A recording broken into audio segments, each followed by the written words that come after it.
আজ আমাদের college trip যাওয়া ছিল কিছু কাজের জন্য, তাই জন্য আমরা তাড়াতাড়ি বেরিয়ে গিয়ে অনুশ্রুতির জন্য ওয়েট করছিলাম। শ্রুতি আসার সাথে সাথে বাস চলে আসে, তারপর আমরা বাসে করে স্বস্তিকাদের কলেজের সামনে নেমে পড়ি। তোমরাই বলো, রাস্তায় বেরিয়েছি বলে কথা কিছু না খেলে হয়? আমরা যেতে যেতে এত সুন্দর একটা অ্যাস্থেটিক জায়গা দেখলাম, তো কি আর বলবো, সেখানে আমরা ফটো না তুলে থাকতেই পারলাম না। দিদিরা বলছিল তোরা একদম সিধে এগিয়ে যাবি, তারপরে আমরা আসছি।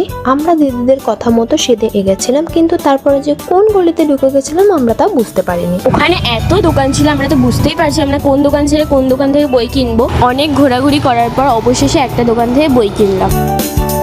তো আসার সময় প্রচুর পরিমাণে বৃষ্টি পড়ছিল, আর ওয়েদারটা এত সুন্দর লাগছিল যে আমরা একটা ফটো তুলে নিলাম আর সেটাই তোমাদের সাথে শেয়ার করলাম। তারপরে বাস চলে এসেছিল, আমরা বাসে বসার জায়গা পাচ্ছিলাম না। তারপরে শেষমেশ আমরা একটা বসার জায়গা পাই, যেখানে অনুশ্রুতি আর আমি স্নেহা মিলে বসে পড়েছিলাম। তো তারপর তো সবাই যে যার মতন বাড়ি চলে গেছিল। ওকে, বাই গাইস।